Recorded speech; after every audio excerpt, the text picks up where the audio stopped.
Every day, in the same quiet corner of a busy park, a small puppy named Riley tirelessly dug into the ground. Most passers-by dismissed his efforts as playful mischief, until one day, a local woman decided to investigate. What she discovered hidden beneath the soil would unite an entire town and change their lives forever. Every morning, as the sun crept over the hills of a small, sleepy town, a curious sight greeted the early risers.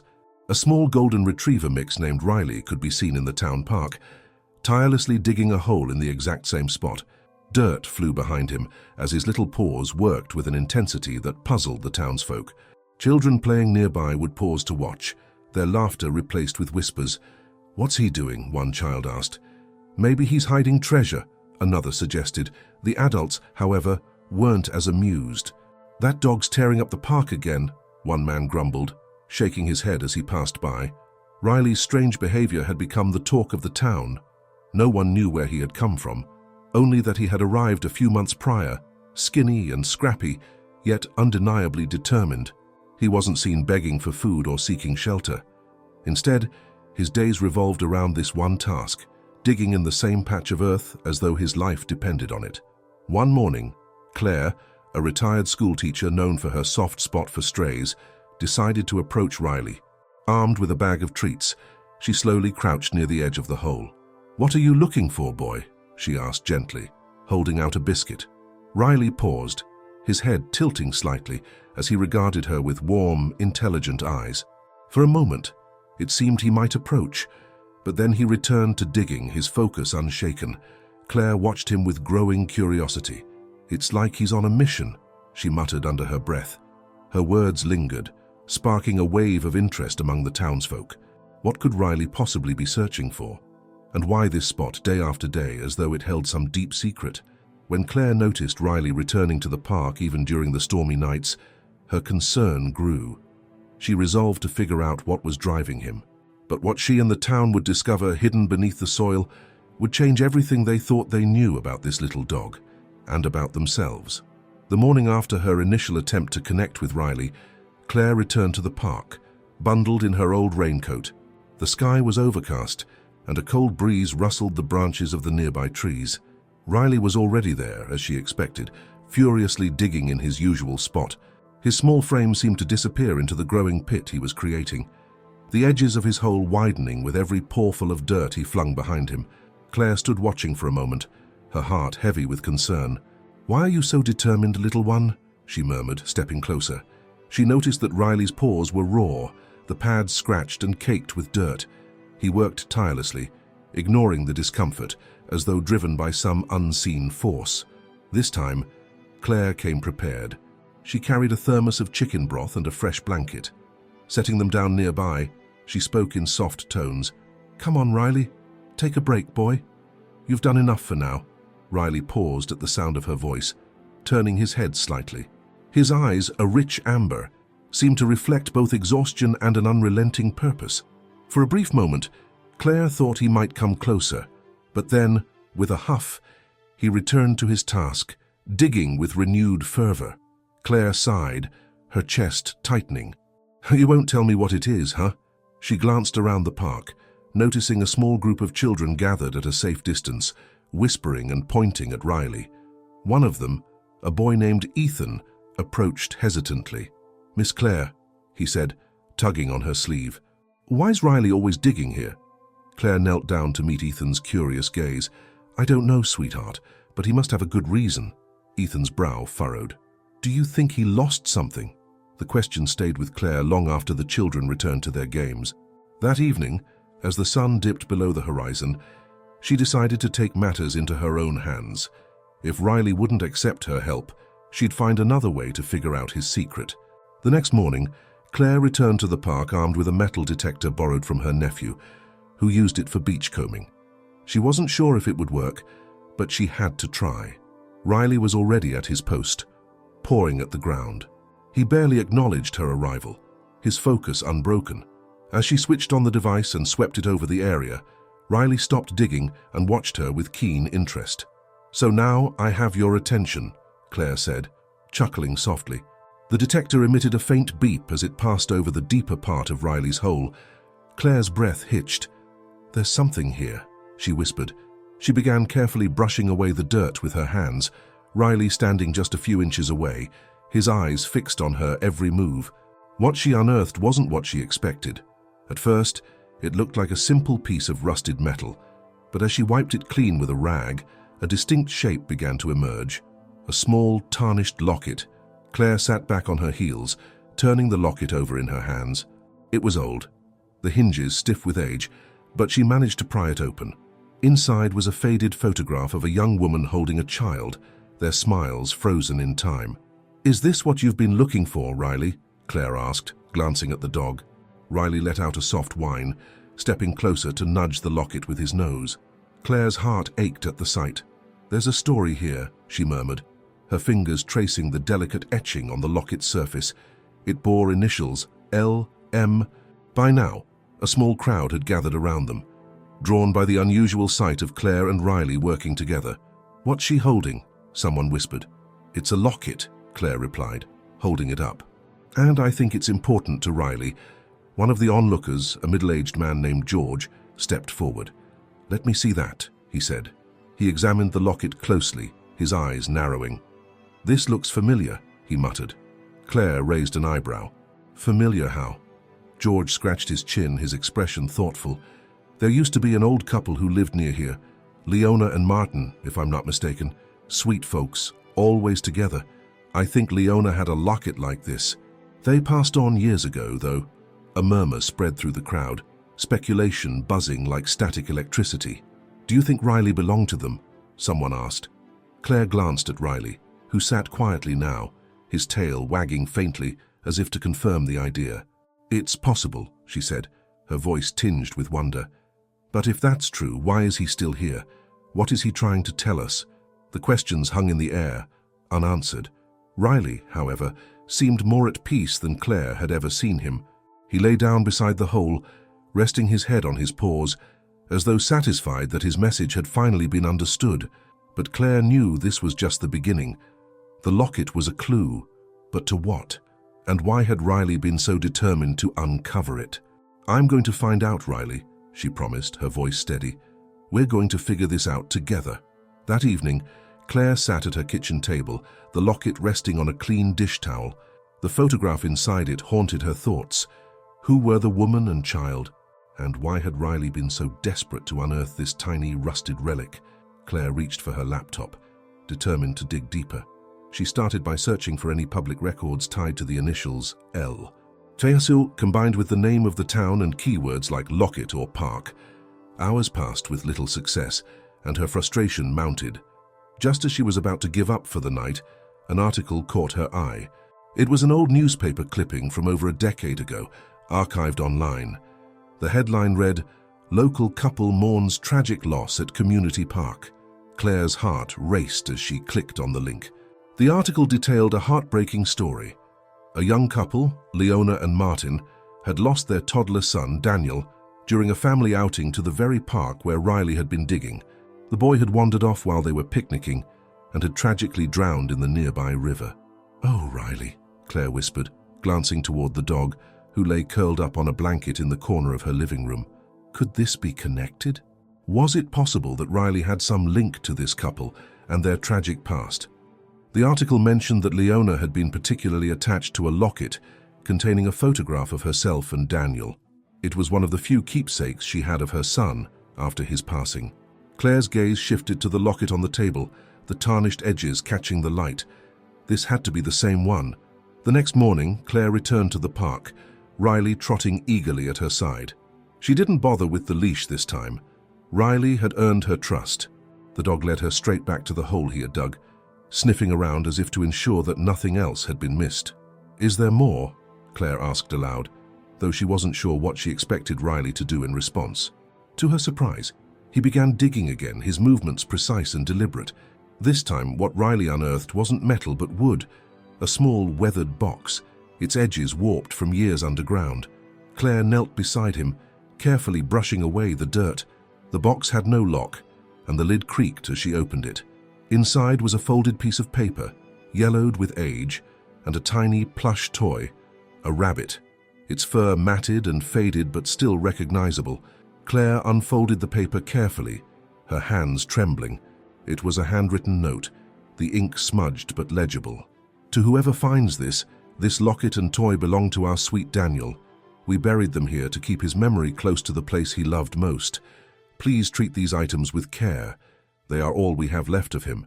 With love, Leona and Martin. Claire's chest tightened as she read the note, her eyes welling with tears. She looked at Riley, who had sat back on his haunches, watching her intently. "You knew, didn't you?" she murmured. "How you knew this was important?" She reached out to scratch behind his ears, her heart swelling with a mix of awe and sorrow.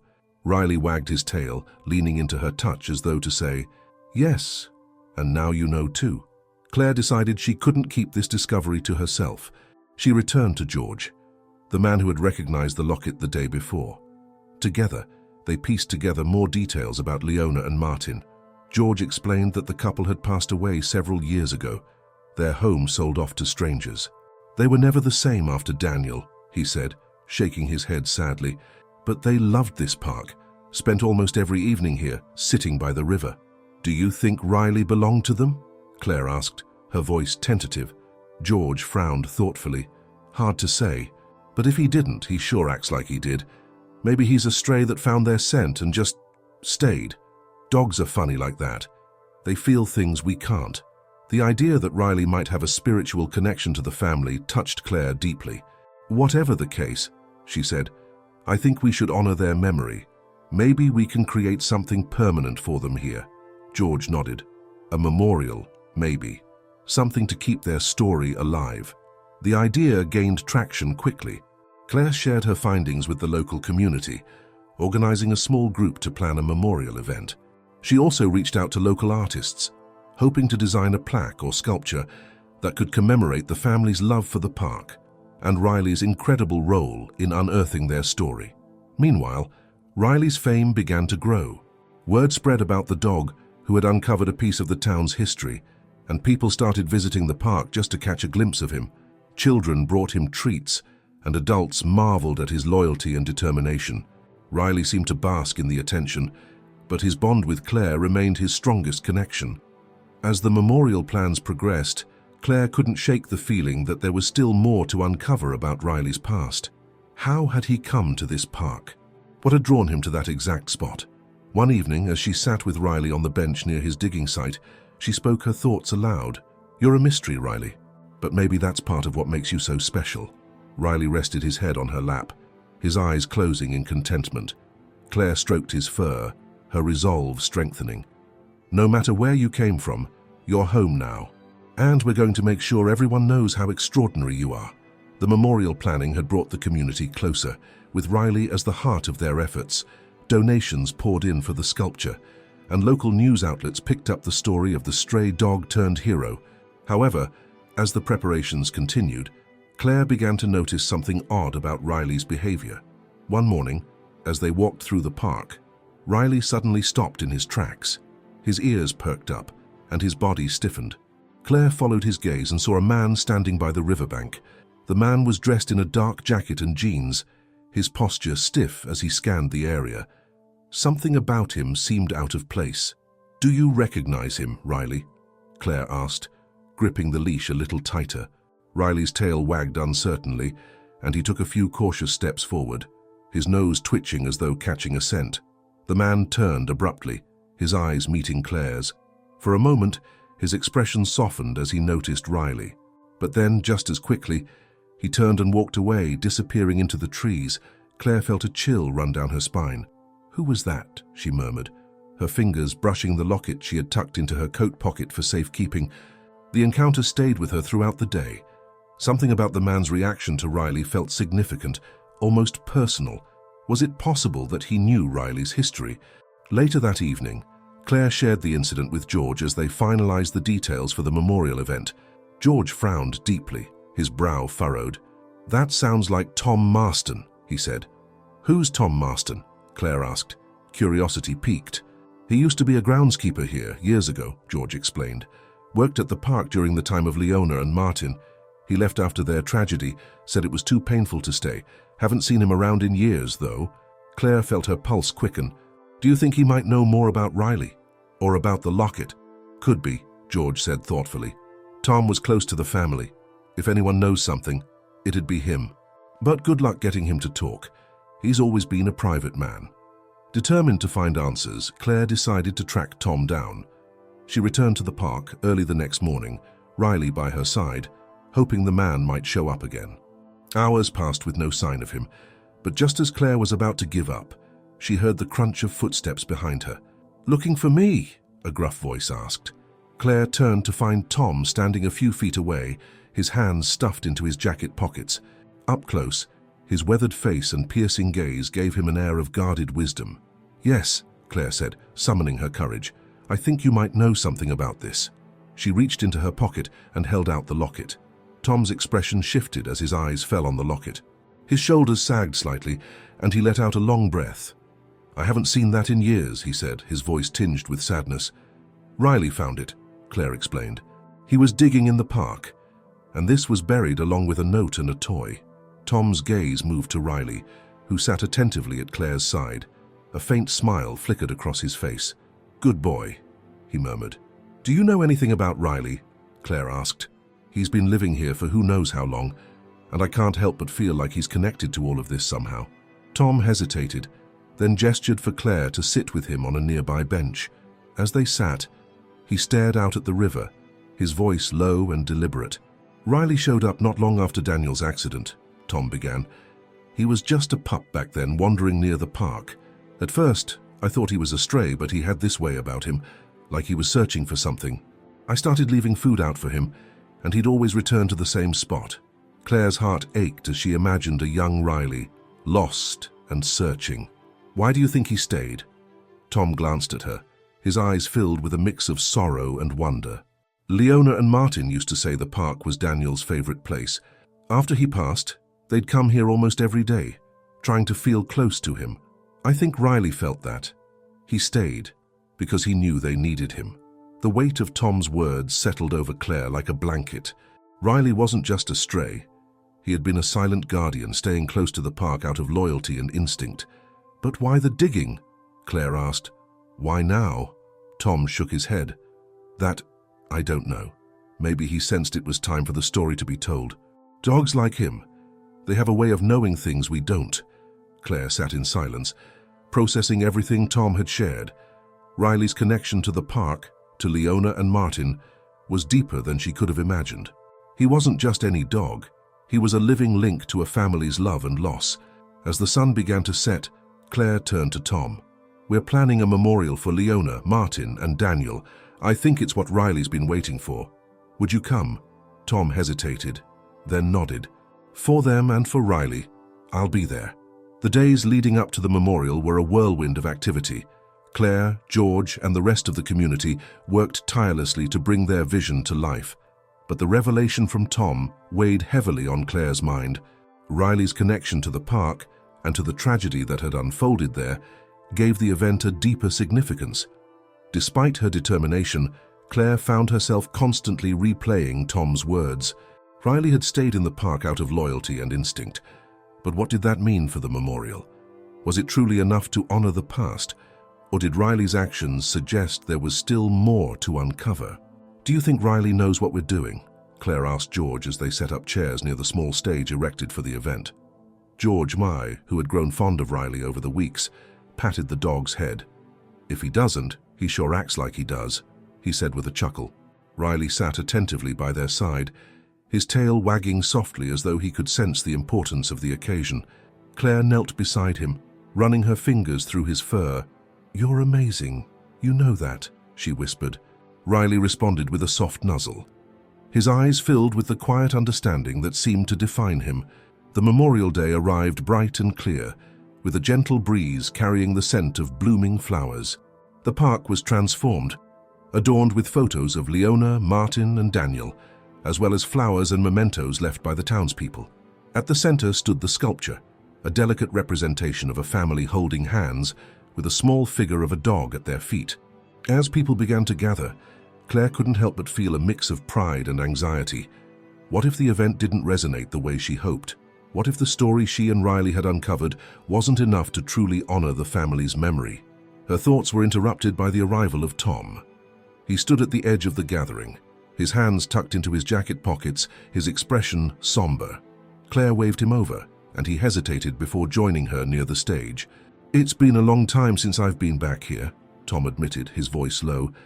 "I'm glad you came," Claire said sincerely. "This is as much for you as it is for them." Tom nodded, his eyes scanning the crowd. "They'd have liked this," he said after a moment. "Leona always said the park brought people together." As the memorial began, George stepped up to the microphone to welcome everyone. His voice, though steady, carried the weight of the loss the town had endured. "Today we honor a family whose love for each other and for this community continues to inspire us. Leona, Martin, and Daniel were more than just our neighbors. They were a part of our hearts." Claire watched as heads nodded in agreement, tears glistening in many eyes.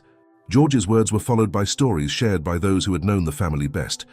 One by one, they stepped forward, recounting memories of Leona's kindness, Martin's humor, and Daniel's bright smile. Tom's turn came unexpectedly. He stood silently for a moment before speaking, his voice thick with emotion. "I worked in this park for years, and in all that time, I never met a family as special as the Langleys. They loved this place, and they loved each other. When Daniel passed, it broke something in them, but it didn't break their spirit. They kept coming here, kept finding a way to feel close to him, and I think that's why Riley stayed. He felt that love too." The crowd murmured in agreement, their attention shifting to Riley, who sat near the stage with an almost regal stillness. Tom's words seemed to solidify what many had felt but couldn't articulate, that Riley wasn't just a stray, but a guardian of the park's legacy. As the speeches concluded, Claire took a deep breath and stepped forward. "This park has always been a place of connection," she began. "Today we're here because Riley reminded us of the importance of honoring those connections, of cherishing the memories that bring us together." Her voice caught slightly as she glanced at Riley, who looked back at her with unwavering trust. "This isn't just a memorial for a family we've lost," she continued. "It's a celebration of the love they left behind, a love that Riley has carried forward in his own way." The crowd erupted in applause, their appreciation evident. As Claire stepped down, George whispered, "You did good, kid." The unveiling of the sculpture was the event's emotional peak. As the cloth was pulled away, revealing the intricate details of the family and the dog at their feet, the crowd gasped. Flowers were placed at its base, and families lingered, sharing their own memories of the park and the Langleys. Riley, true to his nature, walked up to the sculpture and sat beside it, his tail wagging softly. The gesture drew smiles and tears from those gathered. That evening, as the park emptied and the sun dipped below the horizon, Claire, George, and Tom stood by the sculpture with Riley. The silence between them was comfortable, filled with the unspoken understanding that something important had been achieved. "What's next for Riley?" Tom asked, his tone curious. Claire smiled, scratching behind Riley's ears. "Whatever he chooses, he's earned it." As the days passed after the memorial, Riley became a local celebrity. Visitors flocked to the park to see the dog who had inspired such a heartfelt tribute, and many brought treats or simply sat beside him, basking in his quiet presence. However, with the growing attention came an unexpected challenge. Riley's newfound fame brought both admirers and opportunists. One afternoon, as Claire was cleaning up litter near the sculpture, she noticed a man kneeling beside Riley. His outfit was sharp, a tailored suit and polished shoes that seemed out of place in the rustic park setting. He reached into his pocket, pulling out a leash and collar, and motioned as if to attach it to Riley. "Can I help you?" Claire called out, her voice steady but tinged with suspicion. The man turned, flashing a practiced smile. "Ah, you must be Claire. I've heard about you and this wonderful dog." He extended his hand. "Name's Marcus Steele. I represent several media outlets interested in Riley's story." Claire frowned but shook his hand. "Riley isn't a story. He's part of this community," she replied firmly, "and he's not for sale, if that's what you're after." Marcus laughed, the sound too smooth to be genuine. No, of course not. But think of the opportunities. Book deals, commercials, maybe even a feature film. Riley's tale could inspire millions.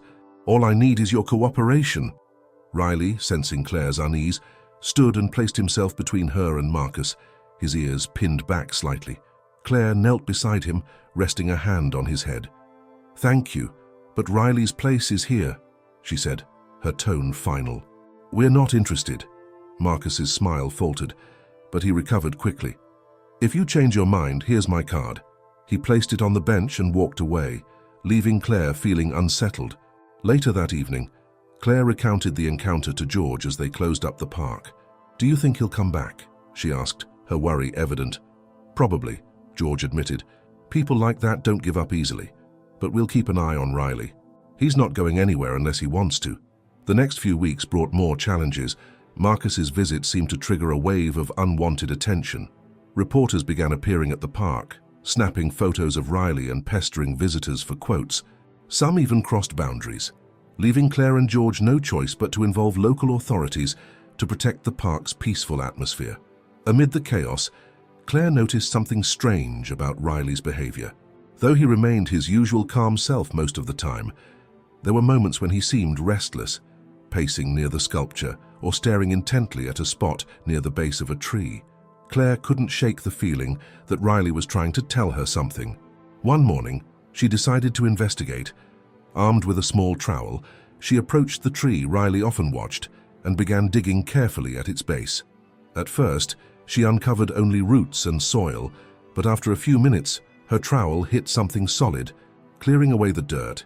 She unearthed a small tin box rusted with age. Her heart raced as she opened the box to reveal its contents: a stack of yellowed papers, a faded photograph, and a tarnished locket. The photo showed the Langley family, including Daniel, standing in front of what looked like an old cabin. The papers were handwritten notes, and the locket contained a tiny portrait of Daniel on one side and an inscription on the other: "Forever loved, never forgotten." Claire carefully examined the notes, her pulse quickening as she realized they were journal entries written by Eleanor. They chronicled the family's visits to the park after Daniel's passing, their efforts to find solace, and, most intriguingly, references to a hidden place where they kept special mementos of their son. "This must be part of it," Claire whispered. Holding up the locket, she glanced at Riley, who sat quietly beside her, his eyes fixed on the box. "You knew this was here, didn't you?" That evening, Claire shared her discovery with George and Tom. The journal entries spoke of a cabin on the outskirts of the park, where the Langleys had spent their happiest days together. Leona's words hinted at a treasure trove of memories hidden there, a place that might hold even more pieces of their story. "I had no idea they had a cabin here," Tom said, his brow furrowed. "The park's expanded over the years, maybe it's been forgotten." George, ever the pragmatist, suggested they search for it. "If it's still standing, we owe it to the Langleys and Riley to find it." The next morning, armed with a map of the park's original layout, the group set out with Riley leading the way. The dog seemed energized, his usual calm replaced with an eagerness that guided them deeper into the woods. After hours of searching, they stumbled upon the cabin, partially hidden by overgrown foliage but surprisingly intact. Inside, they found a trove of keepsakes, family photos, Daniel's childhood drawings, and a journal filled with stories Leona had written for her son. The air was thick with emotion as Claire carefully packed the items, knowing they would bring even more depth to the park's story. "This isn't just about the past anymore," Claire said, her voice resolute. "It's about preserving their legacy and showing the world what this park really stands for." Riley wagged his tail as though agreeing, his presence a reminder of the love and resilience that had brought them this far. As Claire, George, and Tom stood in the dim light of the hidden cabin, the weight of their discovery began to sink in. The dusty air smelled faintly of cedar and thyme, and the artifacts they'd uncovered painted a vivid picture of the Langley family's love and loss. Riley sat near the door, his gaze never leaving the group, as if ensuring they treated this sacred space with care. Claire gently held a framed photo of the Langleys standing in front of the cabin. "This place was more than a retreat for them," she murmured. "It was a sanctuary, a space where they could hold on to Daniel's memory." George nodded, his hand resting on the worn edge of a table covered in old papers. "It's incredible how Riley led us here," he said, his voice tinged with awe. "Dad, he must have felt the connection, even after all this time." Tom, ever the realist, scratched his chin. "This cabin could complicate things," he said. "If word gets out, people might want to claim it, especially with all the attention Riley's been getting." Claire's heart sank at the thought. The cabin wasn't just a piece of land. It was a testament to the Langley family's resilience, a quiet tribute to their love for their son. It needed to remain untouched and protected. As they packed the items into a weathered trunk, Claire's mind raced with questions. Who would have the right to decide the cabin's fate? Was it even on the park's official records? And how could they ensure it remained a respectful memorial rather than a tourist attraction? That evening, back at the park office, Claire began researching the park's history. Tom brought her a cup of coffee, sitting across from her with a thoughtful expression. "You're thinking about how to keep this under wraps, aren't you?" he asked. Claire nodded, her fingers pausing on her keyboard. "It's not just about hiding it, it's about protecting it. The cabin is part of the Langleys' story, and Riley's too. It belongs to their memory, not the headlines." Tom leaned back in his chair. "You're right, but we need a plan. Once people hear about this place, they'll want to see it. And after what happened with that media guy, Marcus, we can't afford to let this become a circus." As they discussed potential solutions, George joined them, bringing news that only deepened the dilemma. "I checked the park's original boundaries," he said. "Turns out, this cabin is on a section of land that's been under dispute for years. It technically isn't park property." Claire's stomach dropped. "What does that mean?" "It means," George replied, "we don't have legal authority to protect it. And if someone decides to sell or develop that land—" He didn't finish the sentence, but the implications were clear. The cabin, and everything it represented, could be lost. The group sat in heavy silence until Claire spoke up. "We need to find out who owns it. If they're willing, maybe we can buy the land or negotiate a way to preserve it." Tom raised an eyebrow. "With what money? The park's budget barely covers our operations." Claire met his gaze, determination flaring in her eyes. "We'll fundraise if we have to. We've done it before and we can do it again." The next few days were a whirlwind of activity. Claire contacted local historians, hoping to trace the land's ownership. George reached out to legal experts for advice, and Tom began drafting a proposal for a preservation fund. All the while, Riley became a constant companion, his presence grounding them as they navigated the mounting challenges. But even as they worked tirelessly, doubts crept in. One evening, Claire sat alone in her office, staring at a blank page on her computer screen.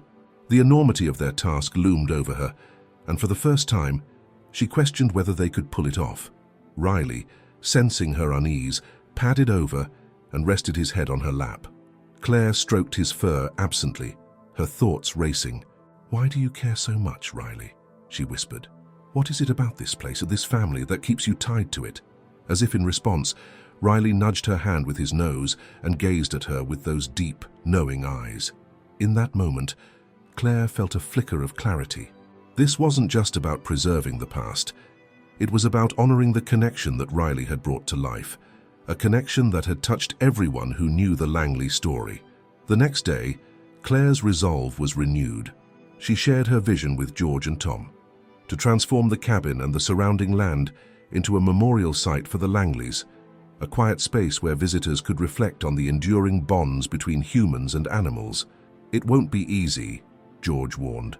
"We're up against bureaucracy, funding issues, and public curiosity, but if we do this right, it could be something truly special."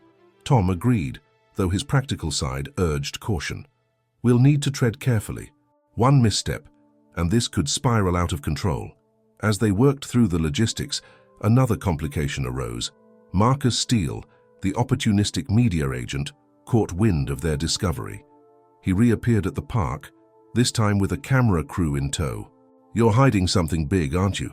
he accused, cornering Claire near the park entrance. "The public has a right to know what you found." Claire stood her ground.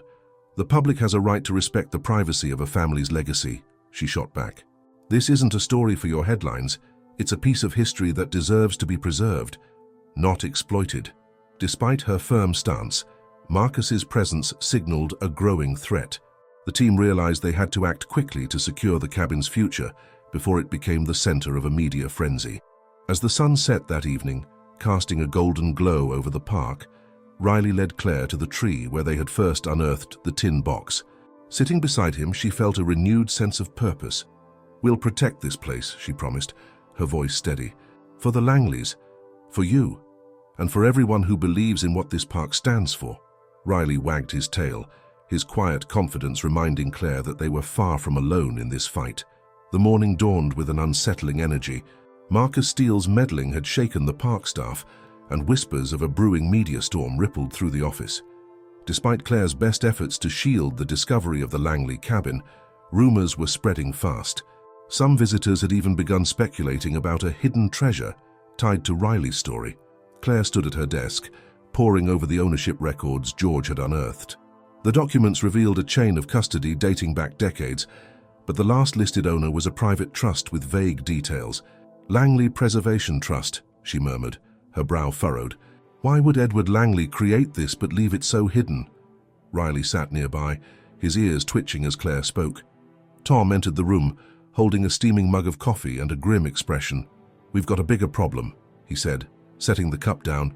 "A news outlet just published an article about Riley and the supposed secret he led us to. They're spinning it as a conspiracy." Claire's stomach dropped. "Conspiracy? About what?"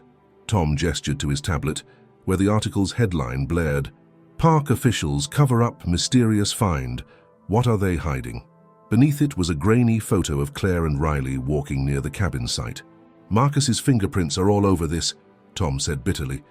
"We need to get ahead of this," Claire replied, determination hardening her voice. "We can't let Riley's story, or the Langley legacy, become tabloid fodder." Meanwhile, George burst into the office, his face pale. "You're not going to believe this," he said, dropping a stack of papers onto Claire's desk. "The trust is active, and it's tied to someone still alive. Edward Langley's sister, Eleanor." The revelation landed like a thunderclap.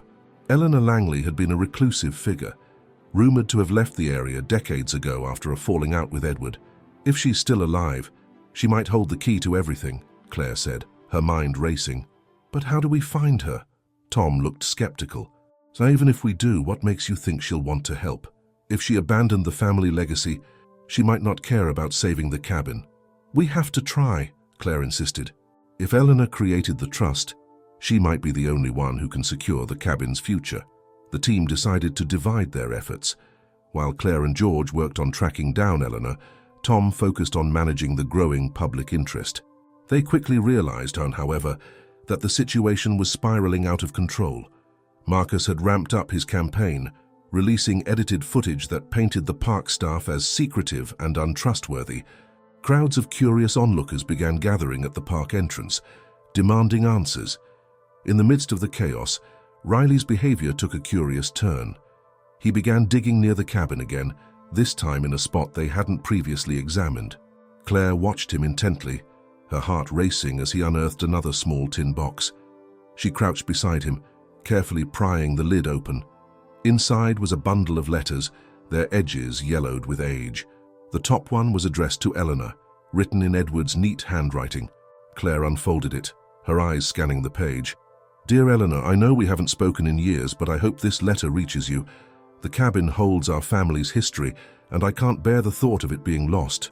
If anything happens to me, please honor the trust we created and protect this place. It's not just for me, it's for Daniel, too." Claire's throat tightened as she read the heartfelt plea. "He wanted her to preserve the cabin," she whispered. But something must have gone wrong. As Claire shared the discovery with George and Tom, they speculated about Eleanor's reasons for abandoning the trust. "Maybe she felt the burden was too great," George suggested. Or maybe she didn't know where to start. "Either way," Claire said, her voice resolute, "we need to find her. She's the missing piece." The next day, Claire received an unexpected email from a genealogy researcher she had contacted on a whim. "Eleanor Langley is alive," the email read, "and living in a small town 2 states away." Claire immediately reached out to Eleanor, leaving a message explaining their situation and urging her to meet with them. Days passed with no response, and tension in the park grew as Marcus's fabricated stories gained traction. Protesters began arriving at the park, accusing the staff of hiding historical artifacts for profit. Claire, Tom, and George worked tirelessly to counter the misinformation, but their efforts felt like a losing battle. Then, one evening, as Claire was closing the office, her phone rang. The voice on the other end was soft but firm. "This is Eleanor Langley," the woman said. "I received your message," Claire's heart leaped. "Thank you for calling," she said, struggling to keep her voice steady. "We need your help to protect the cabin and your family's legacy." There was a long pause before Eleanor replied. "I'll come," she said finally.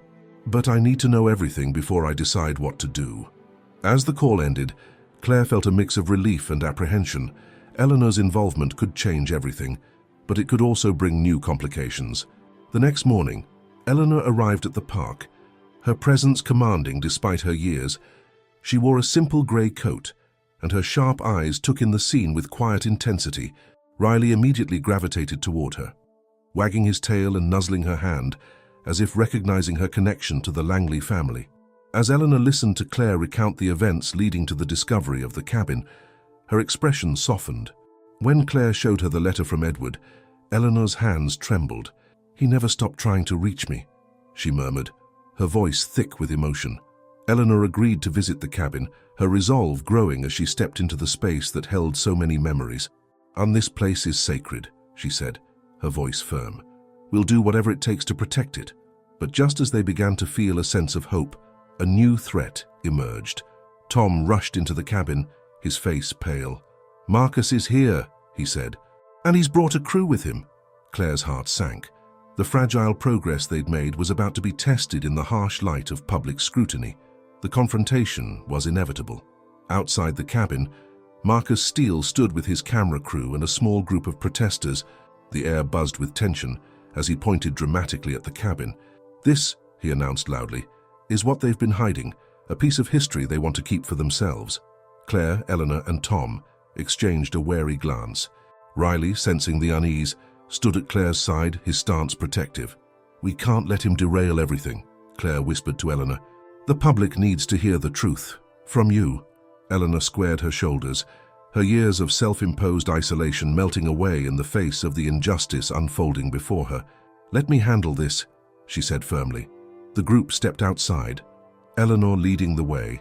Marcus smirked as he saw her approach. And who might this be? Another one of the park's so-called experts. Eleanor's gaze was steady as she replied, "I'm Eleanor Langley, Edward Langley's sister. This cabin belongs to my family, and the trust we created is the rightful custodian of this land." The gathered crowd fell silent, their curiosity piqued by Eleanor's calm authority.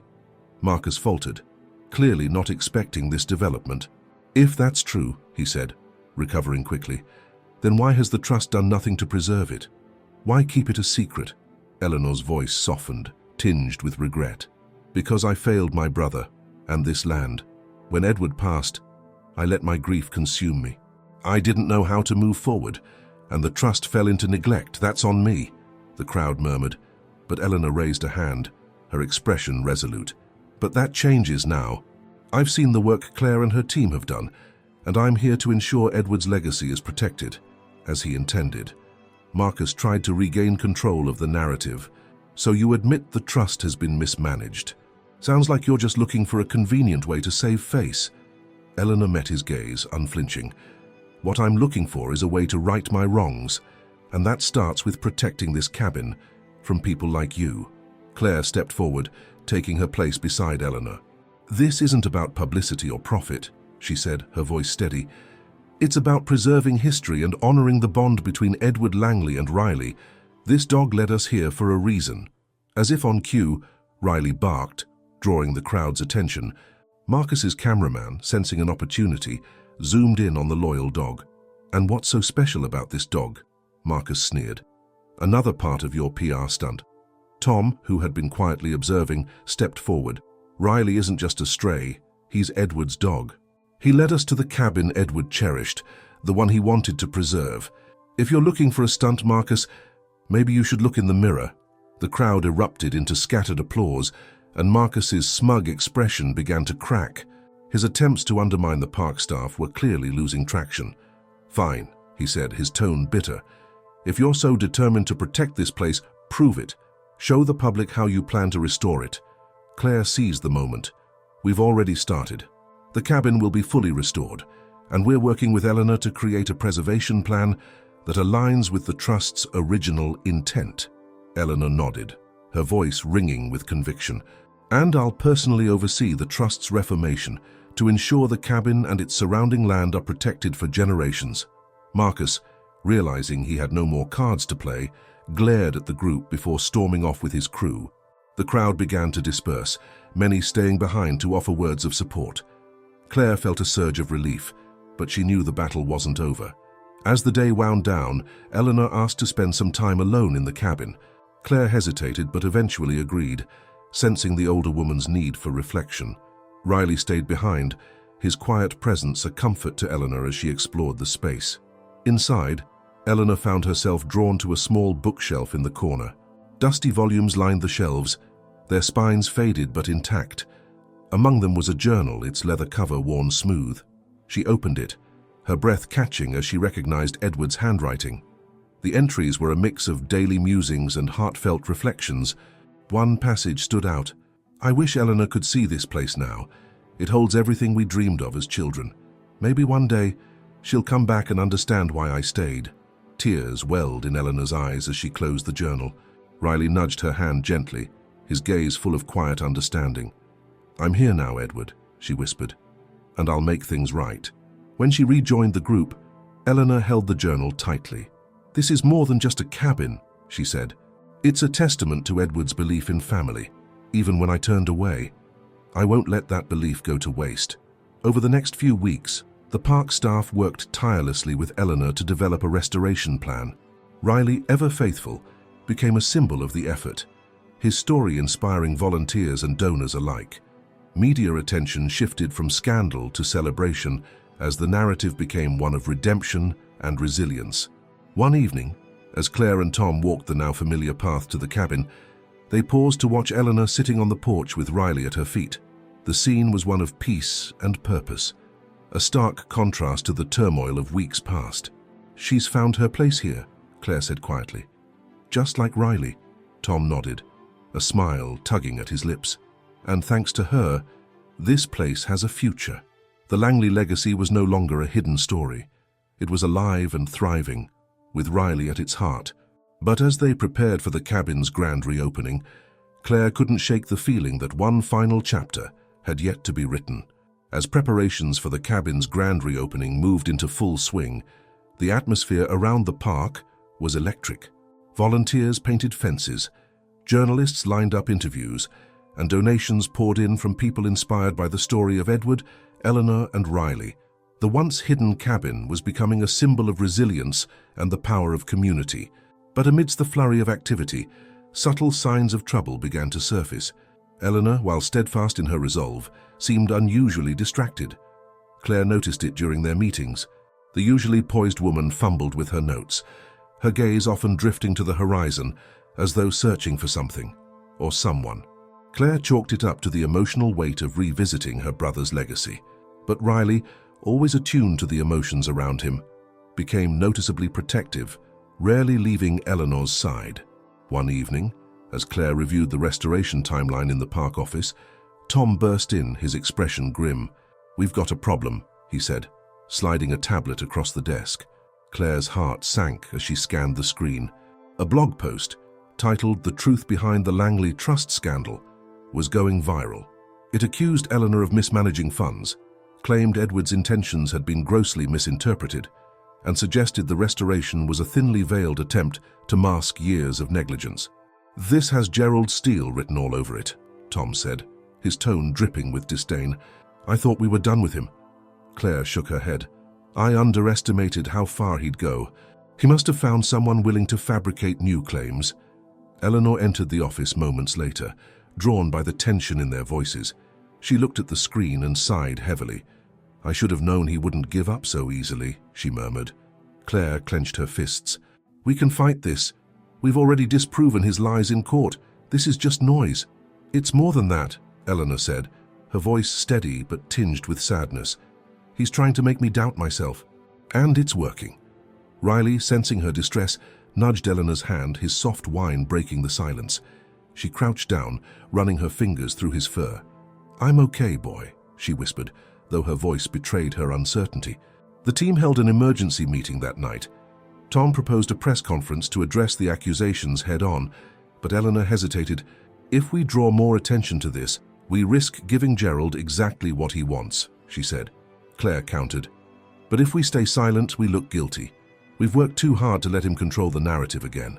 As the debate continued, Riley suddenly stood and barked, startling everyone.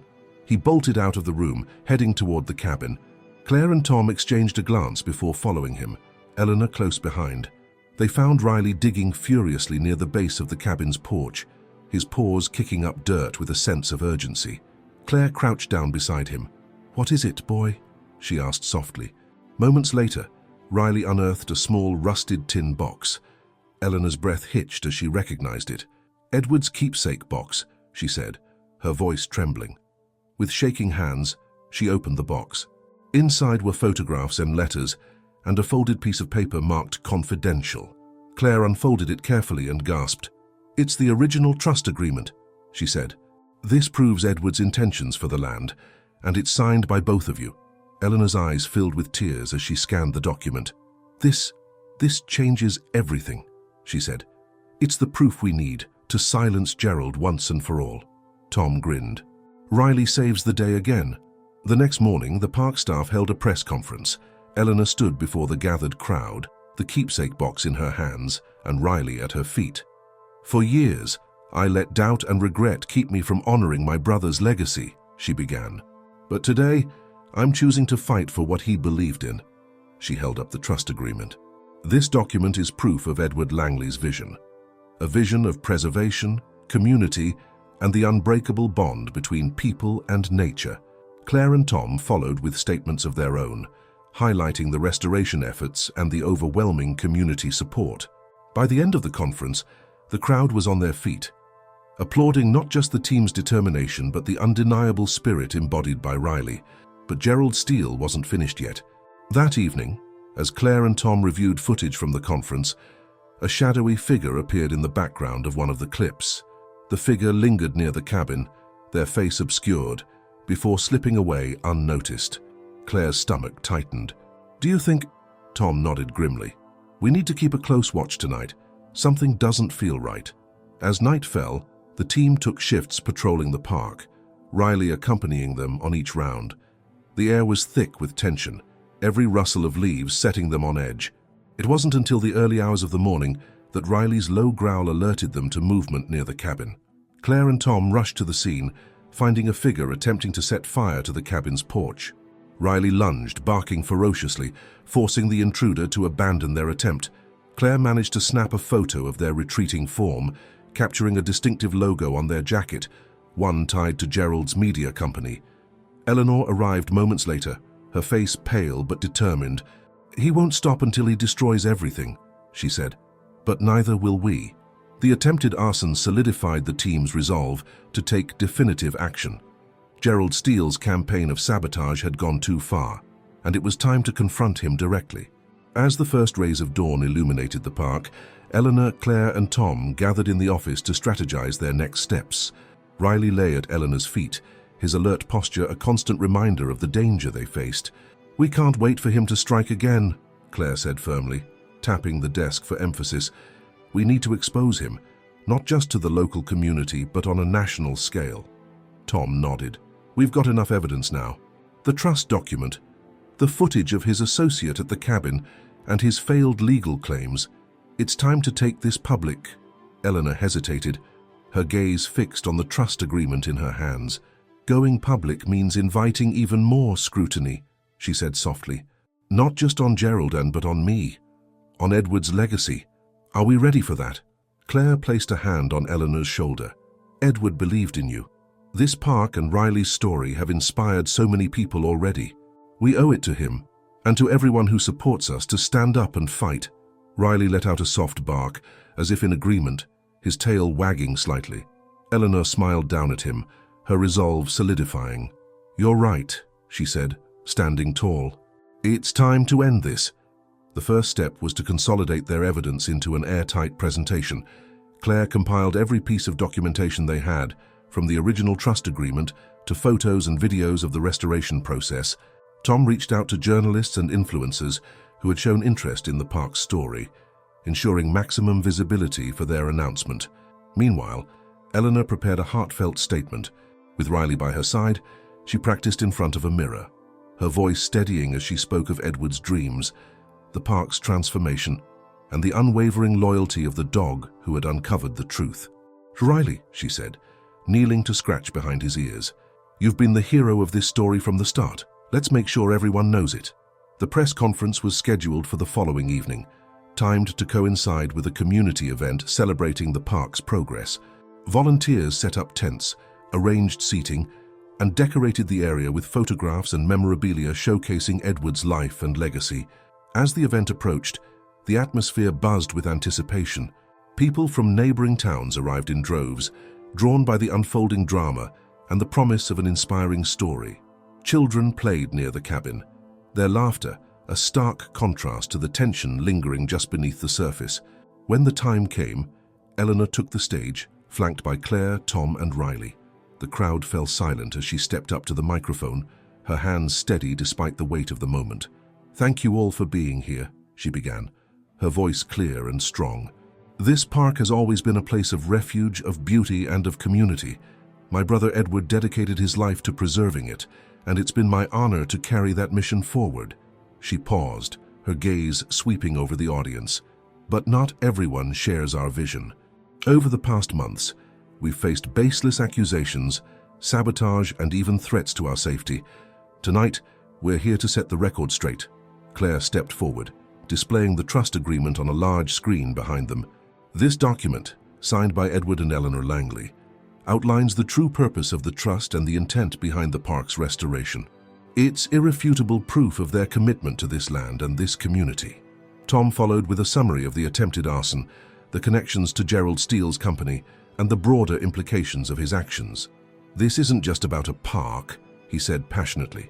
"It's about standing up to those who would use lies and manipulation to tear down what others have built." Finally, Eleanor addressed the crowd once more. "Through it all, one constant has kept us going: the loyalty and courage of Riley. He's not just a dog, he's a reminder of everything we're fighting for. And tonight we honor that spirit by reaffirming our commitment to Edward's dream." As she finished speaking, the crowd erupted into applause. Riley, sensing the energy, stood proudly at her side, his tail wagging furiously. But just as the event seemed to reach its triumphant conclusion, a commotion near the edge of the gathering drew everyone's attention. Gerald Steele himself had arrived, flanked by a handful of supporters. His expression was defiant, his presence an undeniable challenge. "You think you can smear my name and get away with it?" Gerald called out, his voice cutting through the crowd. "This so-called evidence doesn't prove anything. It's just another stunt to cover your tracks." The tension was palpable as the crowd turned to Eleanor, waiting to see how she would respond. Riley growled softly, standing protectively in front of her. Eleanor stepped forward, her voice unwavering. "Gerald, your lies have already been exposed. The community sees through your tactics, and your attempts to destroy Edward's legacy have only strengthened our resolve." Gerald smirked, but his confidence faltered as Claire projected the footage of his associate at the cabin onto the screen. Gasps rippled through the audience as the damning evidence played out in real time. Faced with the undeniable proof, Gerald's supporters began to back away, their loyalty crumbling. The crowd, emboldened by Eleanor's strength, began to chant, "Edward's dream! Edward's dream!" Realizing he was defeated, Gerald turned and stormed away, his figure disappearing into the night. The crowd erupted into cheers, their voices echoing through the park. As the celebration continued, Eleanor knelt beside Riley, wrapping her arms around him. "We did it, boy," she whispered. Edward would be so proud. The stage was set for the final chapter of their journey, the ultimate triumph of love, loyalty, and community over greed and deceit. As the crowd celebrated Gerald Steele's humiliating retreat, the atmosphere in the park became one of solidarity and triumph. Eleanor, Claire, and Tom huddled together near the cabin, their emotions a mixture of relief and determination. Riley stayed close to Eleanor, his sharp eyes scanning the crowd as if ensuring everyone's safety. "This is far from over," Tom said, his tone measured. "Gerald may be out of the picture for now, but his influence won't disappear overnight. We need to secure Edward's legacy once and for all." Eleanor nodded, her resolve stronger than ever. "We've exposed his lies, but now we have to make sure the park is protected, permanently." As the evening wore on, the crowd began to disperse. Volunteers stayed behind to clean up the event, their conversations buzzing with excitement about what they had just witnessed. Riley followed Eleanor everywhere, his constant presence a comfort amid the lingering tension. Back at the cabin, Eleanor, Claire, and Tom gathered to debrief. The trust agreement had been validated, the evidence against Gerald had been presented, and the community was firmly on their side. But they knew there was still work to be done. "What's our next step?" Claire asked, her notebook open and pen poised. Eleanor leaned back in her chair, her gaze drifting to the framed photo of Edward on the wall. "We need to make the park's protected status ironclad. If we can get it officially designated as a conservation site, no one, not even Gerald, can touch it." "That's a tall order," Tom said, rubbing his temples, "but it's not impossible. We'll need support from local officials, legal experts, and environmental groups. It'll take time." "We've come this far," Eleanor said, her voice steady. "We can't stop now." As they mapped out their strategy, Riley suddenly perked up, his ears twitching. A low growl rumbled from his throat, and he moved to the cabin door, his body tense. "What is it, boy?" Eleanor asked, rising to her feet. Tom opened the door cautiously, stepping onto the porch. The night was still, the air cool and crisp. But something felt off. A faint rustling sound came from the trees at the edge of the park. "Stay inside," Tom said, his voice low but firm. He grabbed a flashlight and ventured into the darkness, Riley following at his heels despite Eleanor's protests. Claire and Eleanor watched from the porch, their hearts pounding. Minutes passed like hours as they waited for Tom and Riley to return. Finally, the beam of the flashlight reappeared, and Tom emerged from the shadows, his expression grim. "What did you find?" Claire asked, her voice trembling. Tom held up a small device, an audio recorder. "Someone was out there eavesdropping. I didn't see them, but they left this behind when Riley started barking." Eleanor's stomach turned. "Do you think it was Gerald?" "Who else?" Tom said, examining the recorder. "He's desperate, and this is his way of trying to stay one step ahead." Claire sighed. "He won't give up until he's completely discredited. We need to make our move before he does." The recorder's discovery was a stark reminder that their fight wasn't over. The team doubled down on their efforts, working late into the night to finalize their plans for the park's conservation status. Riley remained vigilant, lying near the door with his ears pricked for any unusual sounds. The next morning, Eleanor received an unexpected phone call. It was from a prominent environmental lawyer who had heard about the park's struggles through the local news. "Your story has inspired a lot of people," the lawyer said. "I'd like to help you secure the park's protected status." Eleanor's heart leapt. That would mean everything to us. "Thank you." With the lawyer's expertise and the community's backing, the team began drafting the necessary petitions and gathering signatures. Town meetings were held, where Eleanor and Claire spoke passionately about Edward's vision and the importance of preserving the park for future generations. Riley often accompanied them, his calm demeanor and unwavering loyalty winning over even the most skeptical attendees. As the deadline for the conservation application approached, tensions ran high. Gerald made one last attempt to undermine their efforts, sending a letter to the town council filled with false accusations about the park's management. But the council, having witnessed the community's overwhelming support for Eleanor and the park, dismissed his claims outright. On the day of the final vote, the park was filled with supporters. Families, children, volunteers, and even local officials gathered to show their solidarity. Riley sat at Eleanor's feet as she addressed the crowd, her voice filled with emotion. "This park isn't just land," she said. "It's a sanctuary, a place of hope and healing. Edward believed in its power to bring people together, and today we honor that belief by ensuring it remains protected for generations to come." The crowd erupted into cheers as the council announced their unanimous decision to grant the park official conservation status. Tears streamed down Eleanor's face as she hugged Riley, the weight of their journey finally lifting. As the celebration continued, Claire turned to Eleanor with a smile. "We did it. Edward's dream is safe." Eleanor nodded, her gaze drifting to the horizon. "And it's just the beginning," Riley barked happily, his tail wagging as he basked in the joy of the moment. The park was secure, Edward's legacy preserved, and their fight against Gerald finally over. But most importantly, The bond between Eleanor, Riley, and the community had grown stronger than ever, a testament to the power of love, resilience, and the unbreakable spirit of those who refuse to give up. The celebration at the park carried on into the afternoon, with laughter, tears, and heartfelt stories being shared by everyone who had played a role in saving Edward's dream. Riley wandered among the attendees, receiving pats and scratches from children and adults alike, a hero in his own right. For Eleanor, the reality of their victory was only just sinking in. She stood on the edge of the crowd, watching as families explored the trails and children played near the pond. It was everything Edward had wanted, a living, breathing sanctuary of hope and healing. But even in this moment of triumph, there was an undercurrent of anticipation. Eleanor knew that while they had won the battle for the park's conservation status, the fight for its legacy wasn't just about the land. It was about ensuring that Edward's vision endured beyond the momentary victory. Claire approached her, holding Riley's leash. "Eleanor, the council members are ready for the signing ceremony," she said with a smile. "It's official now. The park is ours to protect." Eleanor nodded, a lump forming in her throat as she followed Claire to the stage set up near the park's entrance. Riley trotted beside her, his presence a steady comfort. The crowd gathered around as the council members took their seats, a large document spread out on the table before them. "This is a monumental day for our community," said Councilman Harris, the chairman of the town council.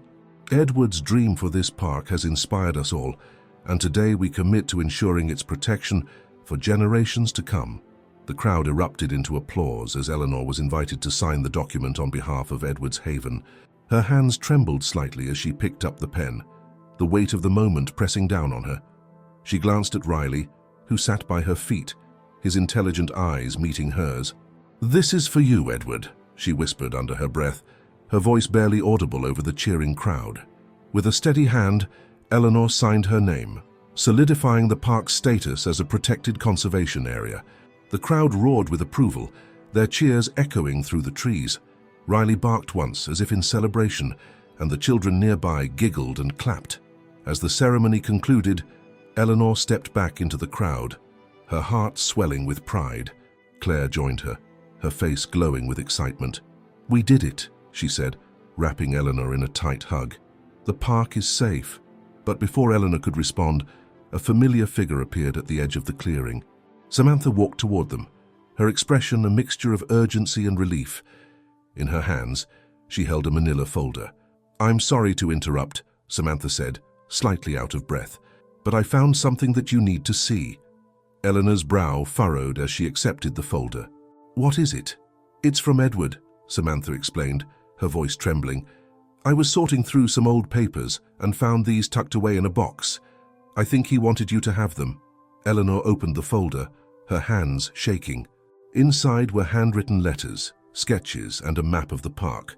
One of the letters caught her eye. It was addressed to her. With the crowd still buzzing around them, Eleanor stepped aside to read the letter. The words, written in Edward's familiar handwriting, brought tears to her eyes. "My dearest Eleanor, if you're reading this, it means you've taken up the mantle of protecting the park. I always knew you would.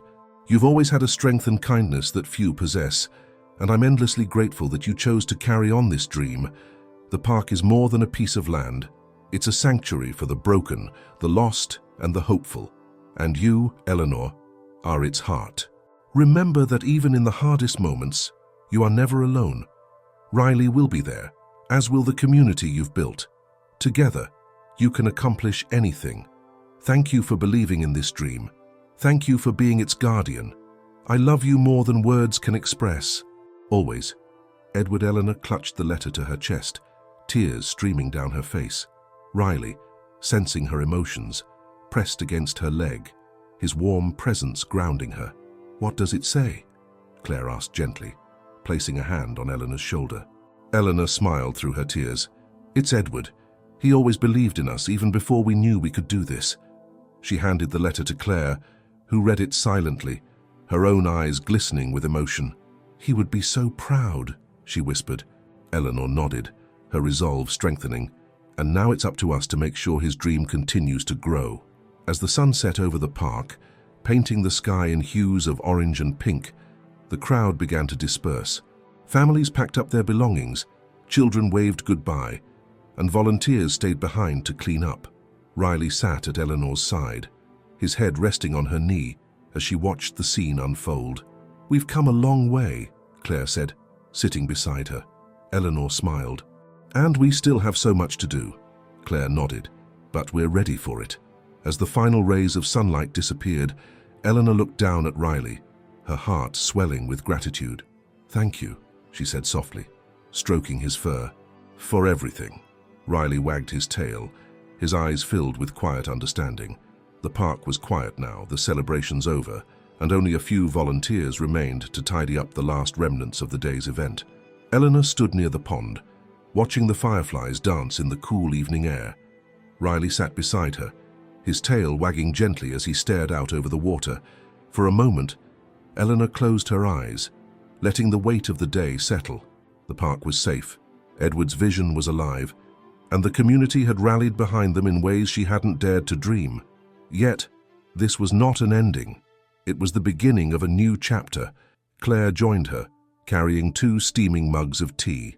"Thought you might need this," she said, handing one to Eleanor. "Thanks," Eleanor said, taking a sip and savoring the warmth. "I still can't believe we did it," Claire chuckled. "You mean you did it? This park wouldn't be here without your determination." "Not just mine," Eleanor said, glancing at Riley. "It was all of us. Every person who believed in Edward's dream, every moment we fought to keep it alive." Riley perked up at the sound of his name, nudging Eleanor's hand with his nose. She scratched behind his ears, smiling. "And you, Riley. You're the heart of this place." Claire nodded, her expression thoughtful. "You know, seeing the kids play here today, hearing their laughter, it reminded me why we fought so hard. This park isn't just land, it's a lifeline for so many." Eleanor watched the moonrise, its soft glow reflecting on the water. Edward always believed in the power of nature to heal, to bring people together. "I think he'd be proud of what we've done." Claire placed a hand on her shoulder. "He would be. And this is just the beginning." The 2 women stood in companionable silence, the peace of the park settling over them. In the distance, they could hear the faint sound of an owl hooting, a reminder that life in the park was just beginning its nocturnal rhythm. The following weeks were a whirlwind of activity. With the park now officially protected, Eleanor and Claire began implementing new programs to honor Edward's legacy. A volunteer-led conservation group was formed, focusing on preserving the park's natural habitats. Community workshops on environmental stewardship and wildlife education quickly became a favorite among families. Riley became a local celebrity, his story spreading beyond the town. Visitors came from miles around to meet the dog who had helped save the park. He greeted everyone with his characteristic wagging tail and warm, soulful eyes, embodying the spirit of the park. Eleanor found herself busier than ever, but the work didn't feel like a burden.